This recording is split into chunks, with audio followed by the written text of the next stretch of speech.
Bonjour Stéphane Ravier. Bonjour. Au Brésil, la victoire d'un homme d'extrême droite, Jair Bolsonaro, est-ce que pour vous c'est une bonne ou une mauvaise nouvelle ? Je ne sais pas si M. Bolsonaro est d'extrême droite. Je sais qu'il a été élu président du Brésil par les Brésiliens. Alors je sais qu'en France, on n'est plus trop habitué à se reposer sur le peuple, à l'écouter, à estimer qu'il est légitime et souverain. On a quand même des élections démocratiques tous les 5 ans. Au Brésil, il y a aussi une organisation, des institutions démocratiques. Les Brésiliens, je pense, ont été informés sur la personnalité, mais surtout sur le programme de M. Bolsonaro. Eh bien, il a été élu avec près de 55% des voix. Alors parlons de son programme, peut-être que vous l'avez lu également, sur le volet sécurité, qui est un volet qui concerne le Rassemblement national. Il a une proposition. Lui, il dit qu'il faut laisser carte blanche aux policiers et aux gendarmes pour abattre des criminels présumés. Qu'est-ce que vous en pensez ? Ça, c'est la proposition du président brésilien au Brésil. Oui, mais vous êtes je suis en France Ravier, Rassemblement national. Qu'en dites-vous ? Et je ne calque pas mes propositions, mes choix sur les choix de M. Bolsonaro. Mais les Brésiliens ont jugé que ces propositions étaient pertinentes. Libre à eux, encore une fois. Et ils sont maîtres chez eux, ils sont souverains. Alors il n'y a pas de proximité entre, allez, on va le dire, entre cette extrême droite-là et l'extrême droite à laquelle vous appartenez. Encore eût-il fallu que nous soyons d'extrême droite, chère madame. C'est un problème Cela de fait dire que des vous êtes années d'extrême droite. que nous nous évertuons à essayer de vous faire comprendre que nous ne sommes pas d'extrême droite, que nous sommes des nationaux, et nous sommes, je dirais, les seuls à respecter encore aujourd'hui les institutions de ce pays.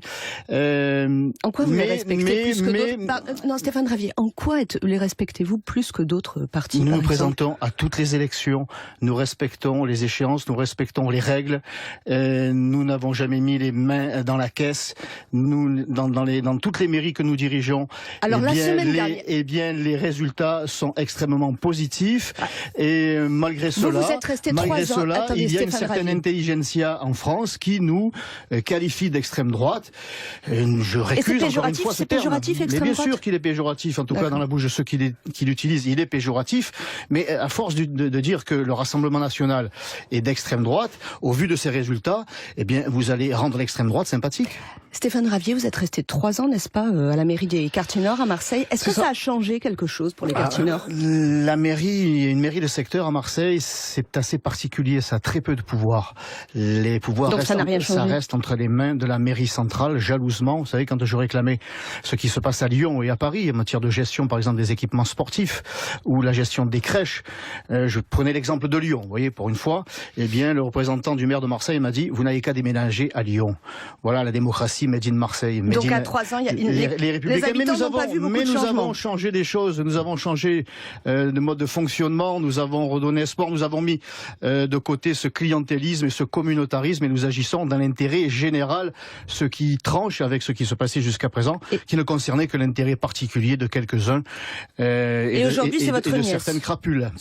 Et aujourd'hui, c'est votre nièce, n'est-ce pas, qui a repris C'est ça, on a la politique dans le sang, dans la famille, et on a cette volonté de servir. Alors, l'actualité, c'est aussi la tuerie dans une synagogue à Pittsburgh. Est-ce que vous pensez que Donald Trump, par ses outrances verbales, favorise un climat de haine et de tension ? Non, je ne le pense pas. C'est assez scandaleux que d'entendre certains éditorialistes en France faire porter la responsabilité de cette tuerie à Donald Trump. Sa réponse a été celle que j'attends encore ici en France. Sa réponse, c'est quoi ? Renforcer la peine de mort. De l'autre côté de la planète, à Moscou, Vladimir Poutine s'est pourchasser les terroristes, jusque dans les chiottes. En France, on n'est pas loin de Bolsonaro finalement. En France, Stéphane Ravier, on n'est pas loin de Bolsonaro. C'est une mesure, moi, que je soutiens, celle-là. En France, laquelle ? Quelle est la réponse d'Emmanuel Macron ? Eh bien, préserver le vivre ensemble et les grandes théories, les grands principes de 1789. Moi, je suis pour préserver la vie des Français. Il faut savoir ce que l'on veut. Soit les droits de l'homme, soit le droit des Français à vivre en paix et en sécurité chez eux. Stéphane Ravier, le tueur de Pittsburgh, c'est une attaque antisémite, n'est-ce pas ? C'est ce qui ressemble, oui, et c'est évidemment condamnable. Cet individu qui a commis cet acte ignoble mérite, comme le président Trump le souhaite, mérite la peine de mort. Il proférait des messages de haine sur les réseaux sociaux. Alors, en suivant votre compte Twitter, on voit certains de vos followers, et puis on voit des messages de dénigrement. Stéphane Ravier, par exemple, tout dernièrement, au sujet des Roms.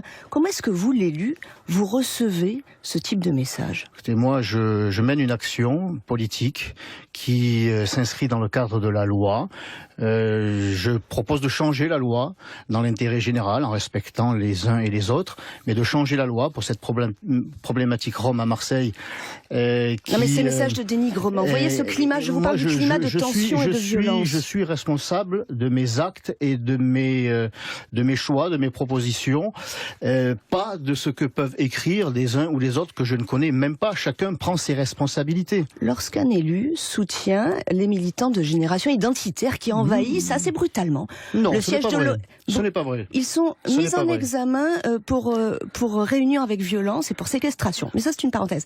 Lorsque oui, vous mais c'est soutenez, une parenthèse qui est fausse. La justice le dira, n'est-ce pas? Mais le responsable de SOS Méditerranée a bien été obligé de reconnaître qu'il n'y avait eu aucune violence. Ce sont les gens qui opèrent l'Aquarius. Est-ce que ça, c'est une bonne chose pour la démocratie? Est-ce que ça n'entretient pas le climat de violence et de tension lorsque vous les soutenez? Génération Identitaire, ce sont des jeunes gens, vous savez ce qu'est la jeunesse. Elle peut être un petit peu comme ça, agitée, c'est le propre même de la jeunesse. Et je rappelle qu'il n'y a aucune 22 violence. personnes. Non, je ne crois pas qu'on puisse généraliser. Ce sont des lanceurs d'alerte qui ont le mérite de rappeler que l'Aquarius mène une action en Méditerranée qui n'est pas la bonne. Moi, j'ai saisi le Sénat en demandant la création d'une commission d'enquête parlementaire pour savoir ce que font vraiment ces ONG en Méditerranée. Qu'est-ce qu'elles font vraiment? Car elles agissent, elles gênent les gardes-côtes libyens qui pourraient intervenir, gardes-côtes libyens qui ont été formés par les Italiens d'ailleurs avec l'argent de l'Europe, vous voyez, qui pourraient intervenir. Cette ONG intervient de façon, je dirais, illégale. Elle a perdu, l'Aquarius a perdu à 2 reprises son pavillon. Bon, ça montre bien qu'il enfreint l'Aquarius qui transportait 58 personnes. Les règles maritimes internationales. Bon, alors moi je suis tout à fait favorable à ce que l'on sauve ces pauvres gens. 1700 personnes mortes en mer. Qui errent là comme ça sur la Méditerranée. Mais je ne suis pas favorable à ce qu'ils soient amenés en Europe. Vous savez, et encore moins précisément. En France, notre pays compte déjà 9 millions de pauvres, 5 millions de chômeurs. À Marseille, c'est 20 à 25% de la population qui vit en dessous du seuil de pauvreté. Nous n'avons pas besoin d'ajouter de la misère à la pauvreté. Si vous voulez bien, il nous reste quelques instants quand même. Parlons du pouvoir d'achat. Un des soucis des Français, c'est le carburant.